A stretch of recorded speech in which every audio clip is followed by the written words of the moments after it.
Dans les deux premiers épisodes, on a parlé de la croissance économique. Comment une économie produit davantage, pourquoi le progrès technique est si important et pourquoi la croissance soulève aussi des défis sociaux et écologiques. On passe maintenant à une autre grande question économique, le commerce international. Pourquoi les pays échangent-ils entre eux? Pourquoi importer des produits que l'on pourrait parfois produire soi-même? Pourquoi certains pays exportent-ils surtout des biens industriels, d'autres des matières premières, d'autres des services, d'autres encore des produits agricoles ou des biens de haute technologie? Et surtout, le commerce international est-il toujours bénéfique? Quand on parle de commerce international, on parle des échanges de biens et de services entre pays. Une exportation, c'est une vente à l'étranger. Une importation, c'est un achat à l'étranger. Une entreprise française qui vend du vin, des avions, des médicaments ou des services informatiques à l'étranger réalise des exportations. Une entreprise ou un consommateur français qui achète du pétrole, des smartphones, du textile ou des composants électroniques produits à l'étranger réalise des importations. Mais derrière cette définition simple, il y a une question beaucoup plus profonde. Pourquoi les économies ne produisent-elles pas tout elles-mêmes? La première réponse est intuitive. Les pays ne disposent pas tous des mêmes ressources, des mêmes compétences, des mêmes technologies, du même climat, du même niveau d'équipement ou de la même organisation productive. Il paraît logique qu'un pays riche en pétrole exporte du pétrole, qu'un pays disposant de grandes surfaces agricoles exporte des produits agricoles, ou qu'un pays doté d'entreprises très innovantes exporte des biens technologiques. Mais cette intuition ne suffit pas. L'économie internationale montre que les échanges peuvent être avantageux même lorsqu'un pays semble plus efficace qu'un autre dans presque toutes les productions. C'est ici qu'intervient une notion centrale, l'avantage comparatif. L'idée d'avantage comparatif, associée à David Ricardo, est l'un des raisonnements les plus importants du chapitre. Elle repose sur une idée qui peut paraître contre-intuitive au début. Un pays a intérêt à se spécialiser dans les productions pour lesquelles il est relativement le plus efficace, ou relativement le moins désavantagé, puis à échanger avec les autres pays. Ce n'est donc pas l'efficacité absolue qui compte d'abord, mais l'efficacité relative. Pour comprendre, imaginons deux pays qui peuvent produire deux biens, par exemple du textile et des médicaments. Le premier pays est très performant dans les deux productions, mais il est surtout extrêmement performant dans les médicaments. Le second pays est moins performant dans les deux productions, mais il est relativement moins mauvais dans le textile. Même si le premier pays pourrait produire lui-même le textile, il peut avoir intérêt à se concentrer sur les médicaments, où son avantage est le plus fort, et à importer le textile. Le second pays, lui, peut se spécialiser dans le textile, où son désavantage est le plus faible. En se spécialisant ainsi, les deux pays peuvent obtenir plus de biens au total que s'ils essayaient chacun de tout produire séparément. La clé du raisonnement, c'est le coût d'opportunité. Le coût d'opportunité d'une production, c'est ce à quoi on renonce pour produire cette chose. Si un pays mobilise ses travailleurs, ses machines et ses compétences pour produire du textile, il ne les utilise pas pour produire des médicaments. Si produire des médicaments lui rapporte beaucoup plus relativement, il peut être rationnel de produire davantage de médicaments et d'échanger une partie de cette production contre du textile. Le commerce international permet donc de transformer la spécialisation de chacun en gain collectif. Chaque pays se concentre sur les activités où il a un avantage comparatif, et l'échange permet ensuite à chacun de consommer une gamme de biens plus large que ce qu'il aurait pu produire seul. Cet argument explique pourquoi le commerce international peut augmenter la production mondiale. La spécialisation permet une meilleure allocation des ressources, le travail, le capital, les terres, les connaissances et les technologies sont utilisés là où ils sont relativement les plus efficaces. C'est comme dans une classe où plusieurs élèves doivent réaliser un projet. Même si un élève très fort pourrait tout faire, il est souvent plus efficace que chacun se spécialise selon ses points forts relatifs. L'un rédige, l'autre fait les calculs, un autre prépare l'oral, un autre organise le diaporama. À la fin, le groupe obtient un meilleur résultat que si chacun avait essayé de tout faire séparément. Le commerce international repose sur une logique comparable, mais appliquée à l'échelle des économies. Les avantages comparatifs peuvent venir de plusieurs éléments. D'abord, ils peuvent venir des dotations factorielles. Les dotations factorielles désignent les quantités relatives de facteurs de production dont dispose un pays. Travail, capital, terre, ressources naturelles, main-d'œuvre qualifiée ou non qualifiée. Certains pays disposent d'une main-d'œuvre abondante, d'autres de beaucoup de capital, d'autres de ressources minières, d'autres encore d'un haut niveau de qualification. Selon la théorie des dotations factorielles, un pays tend à se spécialiser dans les productions qui utilisent intensivement le facteur dont il est relativement bien doté. Un pays où le capital est abondant pourra être compétitif dans des productions intensives, en machines, en équipements et en technologie. Un pays où la main-d'œuvre est abondante pourra se spécialiser dans des productions intensives en travail. Un pays doté de terres fertiles et de conditions climatiques favorables pourra avoir un avantage dans certaines productions agricoles. Ce n'est pas mécanique, mais c'est un élément important pour comprendre les spécialisations internationales. Les avantages comparatifs peuvent aussi venir des dotations technologiques. Deux pays peuvent avoir des quantités de travail et de capital assez comparables, mais ne pas disposer des mêmes technologies, des mêmes savoir-faire, des mêmes infrastructures, des mêmes institutions ou du même niveau de recherche. Un pays capable de produire des avions, des machines-outils, des logiciels, des médicaments ou des équipements énergétiques de performants ne le doit pas seulement à ses ressources naturelles. Il le doit aussi à son capital humain, à ses entreprises, à ses ingénieurs, à ses laboratoires, à ses universités, à son expérience industrielle et à ses capacités d'innovation. Les avantages comparatifs ne sont donc pas figés. Ils peuvent se construire par l'éducation, la formation, l'investissement, la recherche et les politiques industrielles. Un pays n'est pas condamné à exporter toujours les mêmes produits. Il peut transformer sa spécialisation au fil du temps. Mais si les avantages comparatifs expliquent une partie du commerce international, ils n'expliquent pas tout. En effet, une grande partie des échanges se fait entre pays comparables. La France échange beaucoup avec l'Allemagne, l'Italie, l'Espagne, les États-Unis ou d'autres pays développés, c'est-à-dire avec des pays qui ont des niveaux de développement relativement proches. Or, si ces pays sont comparables, ils ont souvent des dotations factorielles similaires. Du capital, des travailleurs qualifiés, des infrastructures, des entreprises innovantes. Pourquoi échangent-ils alors autant entre eux? Pourquoi un pays exporte-t-il des voitures tout en important des voitures? Pourquoi exporte-t-il des produits pharmaceutiques tout en important d'autres produits pharmaceutiques? Pourquoi échange-t-on des biens qui semblent appartenir au même secteur? La réponse tient d'abord à la différenciation des produits. Les consommateurs ne veulent pas seulement un produit standard. Ils veulent du choix, des marques, des qualités, des styles, des fonctionnalités différentes. Deux voitures ne sont pas identiques, même si ce sont toutes les deux des voitures. Deux vêtements, deux parfums, deux logiciels, deux téléphones ou deux services de streaming ne sont pas interchangeables. Les pays comparables échangent donc des variétés différentes d'un même type de produit. On parle parfois de commerce intra-branche. Des pays importent et exportent des produits appartenant à la même branche d'activité. Ce commerce est très important entre économies développées, car leurs consommateurs ont un pouvoir d'achat suffisant pour demander de la variété, et leurs entreprises sont capables de proposer des produits différenciés. Cette différenciation peut être horizontale ou verticale. La différenciation horizontale désigne des produits de qualité proche, mais aux caractéristiques différentes. Par exemple, deux voitures de gamme comparables peuvent se distinguer par leur design, leur image de marque, leur confort, leur motorisation ou leurs options. La différenciation verticale désigne des différences de qualité. Certains produits sont plus haut de gamme, plus durables, plus performants ou plus chers que d'autres. Dans les deux cas, le commerce international ne consiste pas seulement à acheter moins cher ailleurs. Il consiste aussi à accéder à une plus grande diversité de produits et de qualités. Les consommateurs gagnent en choix, tandis que les entreprises peuvent vendre leurs produits sur des marchés plus vastes. Les économies d'échelle jouent également un rôle important. Une économie d'échelle existe lorsque le coût moyen de production diminue, quand la quantité produite augmente. Produire une voiture, un médicament, un logiciel ou un avion nécessite souvent des investissements très importants au départ. Recherche, machines, usines, ingénieurs, prototypes, publicité, réseau commercial. Si une entreprise ne vend que sur son marché national, elle peut avoir du mal à rentabiliser ses coûts fixes. En vendant à l'étranger, elle augmente son volume de production, répartit ses coûts fixes sur un plus grand nombre d'unités et peut réduire son coût moyen. Le commerce international permet donc à certaines entreprises de produire à plus grande échelle, d'être plus efficaces et parfois de baisser leurs prix.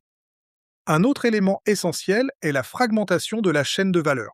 Aujourd'hui, beaucoup de biens ne sont plus produits entièrement dans un seul pays. Un produit peut être conçu dans un pays, intégrer des composants fabriqués dans plusieurs autres, être assemblé ailleurs, puis vendu partout dans le monde. Cela signifie qu'une partie du commerce international ne porte plus seulement sur des produits finis, mais sur des biens intermédiaires, pièces détachées, composants électroniques, produits semi-finis, services de conception, logiciels, prestations logistiques. Lorsqu'un pays importe un composant pour l'intégrer dans un produit qu'il exportera ensuite, Ils participent à une chaîne de valeur mondiale. Ce point sera au cœur de l'épisode suivant, mais il est déjà important ici. Le commerce international entre pays comparables s'explique aussi par le fait que les entreprises répartissent les différentes étapes de production selon les compétences, les coûts et les avantages de chaque territoire. Il faut maintenant préciser un point souvent mal compris. Ce ne sont pas exactement les pays qui exportent, ce sont les entreprises. Quand on dit que la France exporte, cela signifie en réalité que des entreprises situées en France vendent à l'étranger. Et toutes les entreprises ne sont pas capables d'exporter. Exporter suppose de supporter des coûts, trouver des clients, adapter ses produits, respecter des normes, organiser la logistique, gérer les risques de change, comprendre les règles juridiques, parfois traduire, parfois ouvrir des filiales ou construire un réseau de distribution. Les entreprises les plus productives sont généralement mieux capables de supporter ces coûts. C'est pourquoi la productivité des firmes est un déterminant essentiel de la compétitivité d'un pays. La compétitivité désigne la capacité à faire face à la concurrence, notamment sur les marchés internationaux.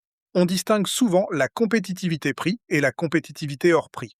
La compétitivité prix désigne la capacité à proposer des prix inférieurs ou attractifs par rapport aux concurrents. Elle dépend des coûts de production, des salaires, de la productivité, du coût des matières premières, du taux de change, des impôts sur la production, du coût du transport et de l'organisation productive.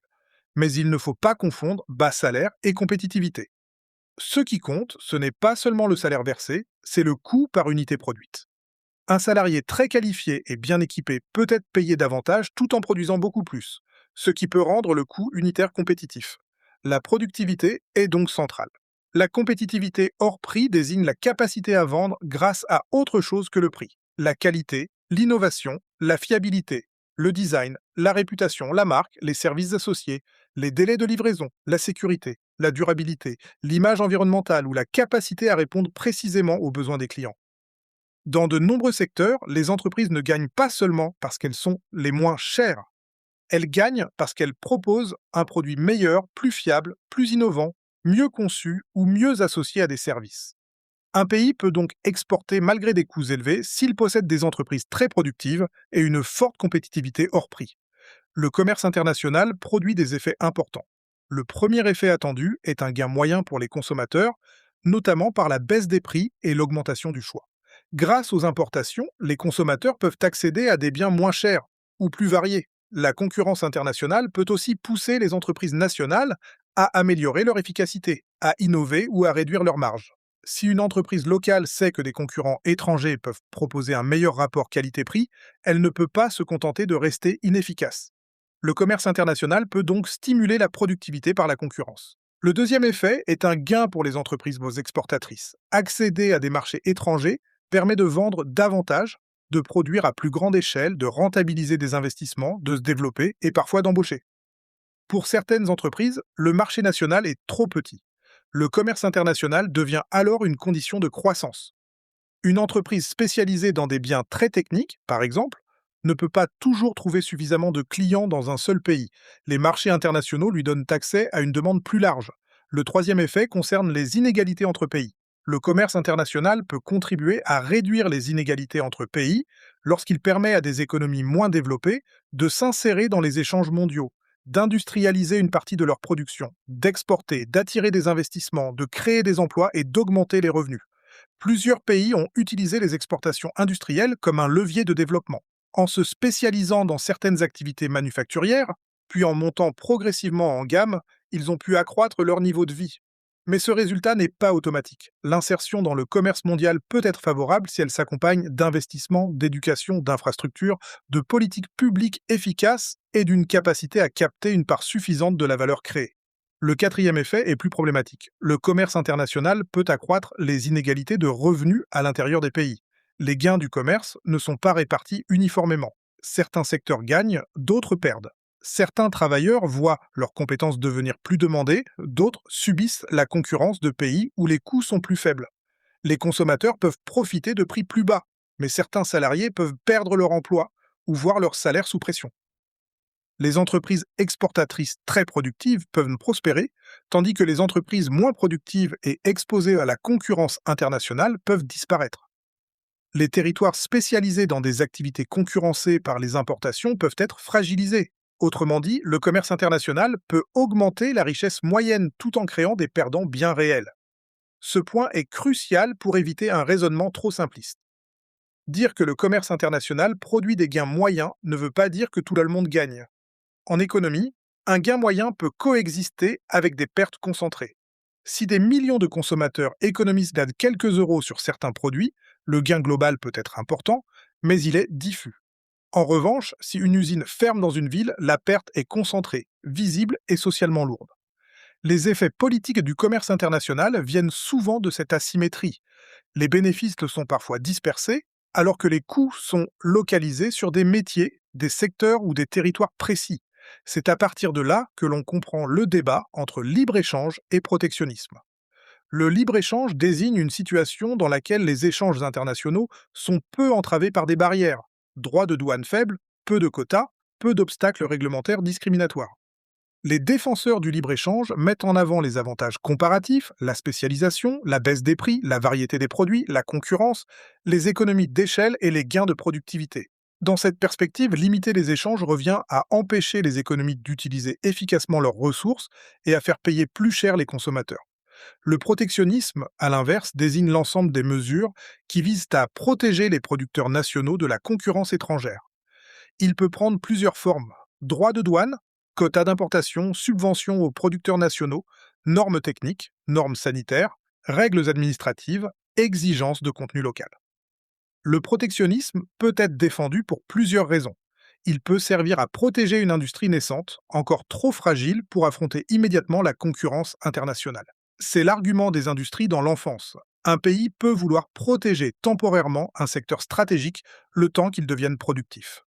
Le protectionnisme peut aussi être justifié par la protection de l'emploi, par la sécurité nationale, par la volonté de préserver certaines productions essentielles, ou par la lutte contre une concurrence jugée déloyale lorsque les conditions sociales, fiscales ou environnementales sont très différentes. Mais le protectionnisme a aussi des limites importantes. En taxant ou en limitant les importations, il peut augmenter les prix pour les consommateurs.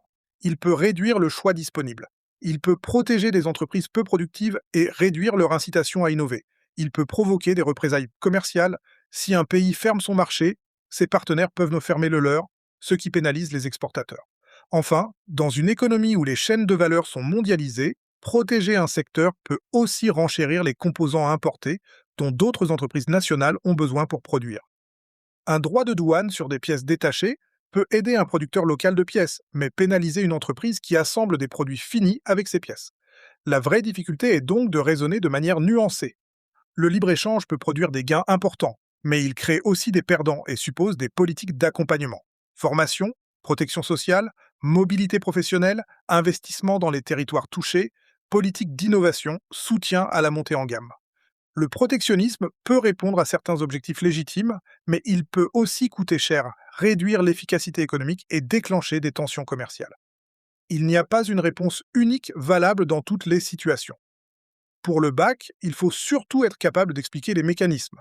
Pourquoi les pays échangent, quels sont les gains attendus, pourquoi ces gains sont inégalement répartis, et pourquoi le débat entre libre-échange et protectionnisme reste ouvert. Si l'on résume cet épisode, les pays échangent d'abord parce qu'ils ont des avantages comparatifs différents, liés à leur dotation factorielle et technologique. En se spécialisant, ils peuvent produire plus efficacement et obtenir par l'échange davantage de biens et de services. Mais le commerce international ne s'explique pas seulement par les différences entre pays. Il existe aussi un commerce important entre pays comparables fondé sur la différenciation des produits, la qualité, la variété, les économies d'échelle et la fragmentation des chaînes de valeur. La capacité à exporter dépend fortement de la productivité des entreprises et de leur compétitivité, à la fois par les prix et hors prix. Enfin, le commerce international produit des effets ambivalents. Il peut faire baisser les prix, élargir le choix, stimuler la croissance et réduire les écarts entre certains pays, mais il peut aussi accroître les inégalités à l'intérieur des pays et fragiliser certains secteurs. La question n'est donc pas seulement de savoir s'il faut échanger ou non. La vraie question est de savoir comment organiser les échanges, comment répartir leurs gains et comment accompagner ceux qui en supportent les coûts.